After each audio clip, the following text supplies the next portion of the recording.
El Porfiriato es el periodo de la historia de México en que Porfirio Díaz fue presidente del país.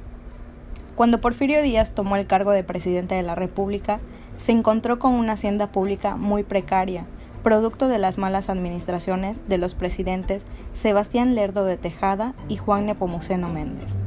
Buscando sanear el problema de ingresos de la nación, el 8 de enero de 1885 promulga una nueva contribución llamada Renta Interior del Timbre, la cual tendrá una gran importancia en los próximos años.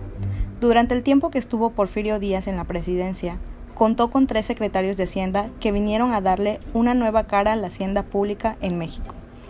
El primer secretario de Hacienda durante el Porfiriato fue Manuel Dublán, abogado y político de ideas liberales nacido en Oaxaca, quien estuvo en el cargo de 1884 a 1891. Su aportación más importante fue el decreto sobre la creación de la renta interior del timbre el 6 de enero de 1885. Entre los puntos más importantes de esta ley se encuentran los siguientes. Primero que nada, gravar con un 0,5% el valor de la compra y venta de todo tipo de mercancías, y esta misma tasa aplicada al valor de las siguientes transacciones: ventas de fincas rústicas y urbanas, de bienes muebles e inmuebles, también de hipotecas y donaciones. Aplicó un 10% a las bebidas alcohólicas extranjeras.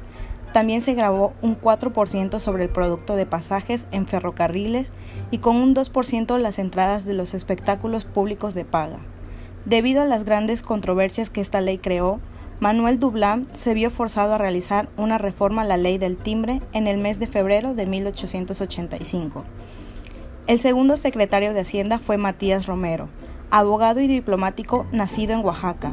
Estuvo en el cargo durante los años 1892 a 1893 y ya había sido secretario de Hacienda durante los periodos de 1868 a 1872 y 1877 a 1879. Entre sus aportaciones más importantes se encuentran los siguientes. Primero que nada, el establecimiento de un impuesto federal a la propiedad de minas, al igual que una reforma a la ley del timbre con respecto a los tabacos labrados y a las bebidas alcohólicas. Reforma a la ley del timbre para gravar herencias de la siguiente manera: a favor de descendientes 1%, a favor de colaterales del segundo al octavo grado del 2%, y a favor de extraños o parientes del noveno grado en adelante con un 3%. Realiza otra reforma a la ley del timbre para gravar fianzas, préstamos y arrendamientos. Hubo una disminución en las tasas arancelarias al comercio exterior y se combatió al contrabando, lo que causó un aumento en los ingresos públicos al aumentar las importaciones y las exportaciones. También la creación de vías de comunicación, las industrias, las grandes propiedades territoriales y la entrada de capital extranjero recibieron un fuerte impulso. El último secretario de Hacienda durante el gobierno de Porfirio Díaz fue José Yves Limantour, político y el principal financiero en el Porfiriato, debido al total de sus contribuciones a la hacienda pública. Esta se convirtió en una institución sólida y eficiente. Entre sus aportaciones se encuentran el decreto sobre un impuesto federal sobre todo tejido de algodón de producción nacional. Implementó los derechos sobre patente, modificó los impuestos sobre oro y plata, realizó varias reformas sobre la ley del timbre, aumentó la tasa a cigarros y puros recortados, derogó el impuesto sobre sueldos de empleados particulares, reformó la ley del timbre con respecto a despachos y libros de contabilidad, diezmos y explosivos.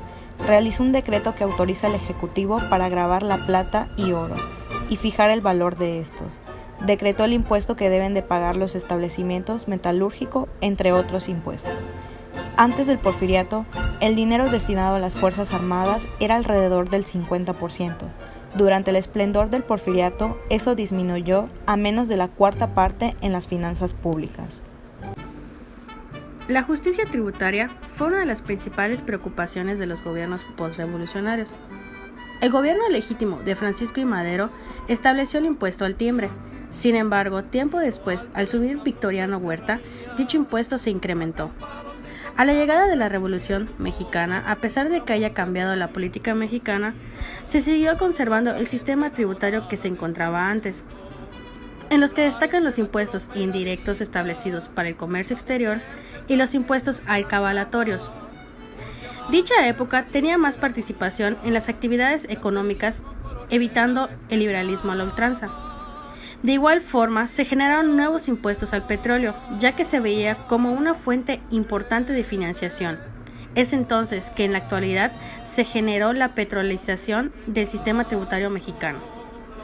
Al término de la Revolución, Venustiano Carranza creó la Secretaría de Hacienda con el fin de ampliarla conforme se iba extendiendo el territorio ocupado. Es por eso que durante esta época los impuestos fueron una gran fuente de financiación. En la frontera norte se comenzó a gravar el ganado. Sin embargo, los impuestos sobre el petróleo fueron la plataforma del carrancismo. Con la llegada de los extranjeros se empezaron a pagar impuestos.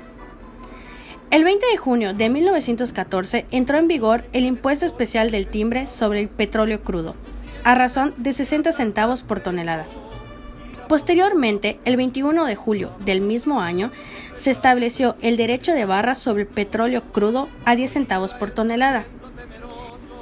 Es aquí donde empieza la reglamentación y tributación de la explotación de hidrocarburos que le competía al Legislativo Federal, y que con el paso del tiempo llegarían a ser la fuente más importante de ingresos tributarios en México.